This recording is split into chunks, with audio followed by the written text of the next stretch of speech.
Hey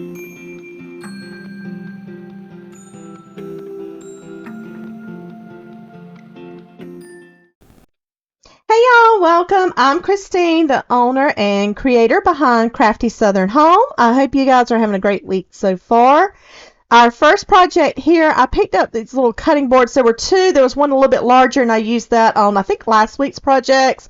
So if you haven't seen, go back and watch, please. But this is the smaller of the boards, and I had these smaller decoupage rice papers in my stash. These are from Decoupage Central, and what I'm doing is I'm using, because I want it organic, so I'm using some water on a smaller paintbrush and going around the edges to take that off. I'm just going to tear that. I don't want a straight edge. I want it to look more natural. So I'm just going to go around the edges with the water, and then you can see me here. You can easily pull that away. Y'all, Bolt's walking back and forth again. He's always with me in my craft room. But anyhow, so I'm going to go around and tear it, and I was just kind of measuring it to make sure it fits on my board good. So now what I'm going to do is I want around my deck paper red. So I've got this this is called Barn Red from Ditsy Belle, and it matches perfectly to that red on my decoupage paper. So I am going to paint. What is happening? Okay, I'm having some technical difficulties. I'm sorry.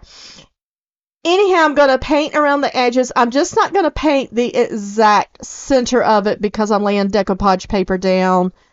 I don't want this red it's very deep red because it is that barn red, think old truck red color, so I don't want it to bleed through. So I'm just going to leave the center portion plain. And I'm only going to do one coat because, quite frankly, I'm not going to come back and sand it, but I don't mind if some of that, it looks bamboo. I'm not sure if it is or not, but if some of that look comes through my paint, I'm not worried about that because I think the whole overall aesthetic of it is more like a country.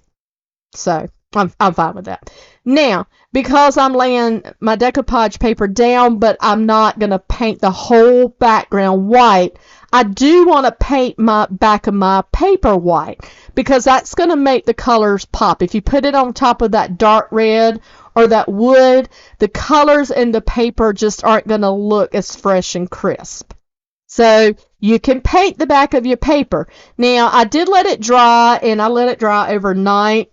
It did draw up a little bit, but when you lay your decoupage medium down, it's fine. So I'm using liquid patina from DIY, and of course I'm just going to lay a good, you want to make sure you get it all the way to the edges, so lay a good, pretty thick coat of it. I do my little starter strip, and then I'm going to go up from the bottom, and I'm going to flip it up, and I'm going to put more, but just make sure with your decoupage paper your edges are down good. And since I'm going to top it also as my sealer with a liquid patina, I didn't mind if it's around the edges because that's just going to be my sealer for all of my chalk paint and everything. So once I kind of smooth that out with my hand, then I'm just going to take the liquid patina and coat it on top. And then, of course, I'm going to lay that to dry. And this project, this is done, y'all. So this was easy. Now, you can add a hanger on the back if you want to, certainly. I'm just using it as shelf sitter, but you'll see all of the projects finish in the end. So just stick out to the end with me, please. The next is this little ceramic bird, and I'm going to use some texture. So I'm going to use Sea Spray, and that is also a Ditsy Belle product. And it's got lots of texture to it. So I'm going to use my chalk paint. Now, my chalk paint was a little dried out. The great thing about your mineral paints is that you can just add water and you can get a nice consistency to paint with again.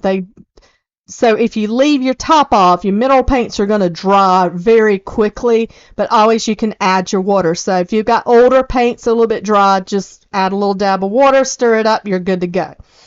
I don't measure mine. I'm just using a little wood spatula thing here to dip the Sea Spray texture out. I don't really measure mine. You can, but they say about the consistency of peanut butter. So I'm going probably a little bit thicker, but I want some nice peaks and lots of texture to this, so that's why I'm going thick. And I'm going to use a soft bristle brush, and I really had to like push it down. You can see me, I had to push it down in there, and I just mixed it in my lid.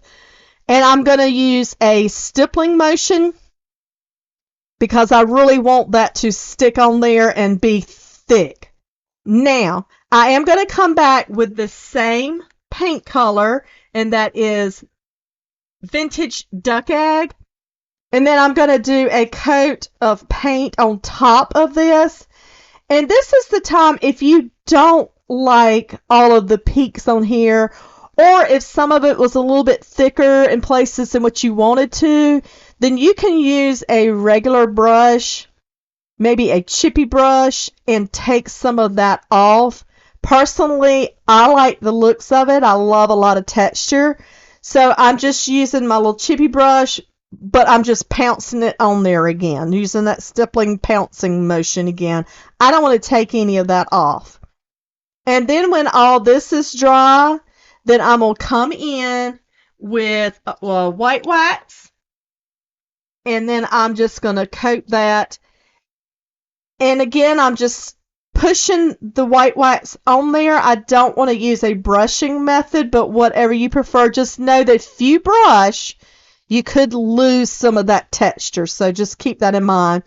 But I'm going to put that white wax on there, and then I'm coming back easily with a wet wipe, and I'm just going to kind of dab it around, kind of spread it out, dab it around, and then this project is finished. So let me know what you think of this bird. I love birds, so this one will probably stay in my home.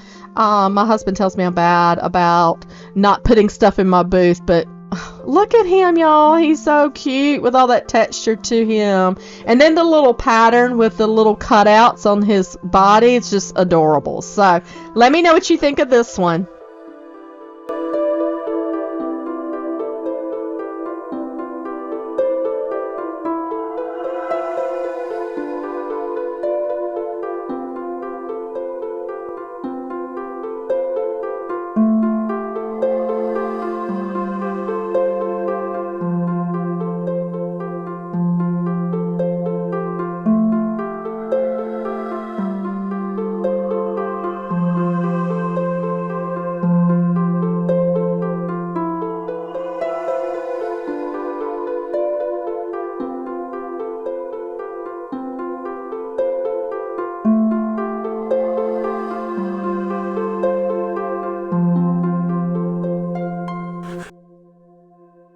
Last project, you guys, we are going to make a bird nest. Now, I've seen people take just their Spanish moss and make them and kind of shape them and create them. I didn't want to do that, but I have lots of these little wreaths, and I just pick them up from Hobby Lobby, and you either get 2 or 3 in a little bundle, but I use them around my house on top of mirrors just for layering. So I'm going to cut it in half, and I could have made 2 probably, but I'm actually going to use one whole side and then part of another. So this got real messy.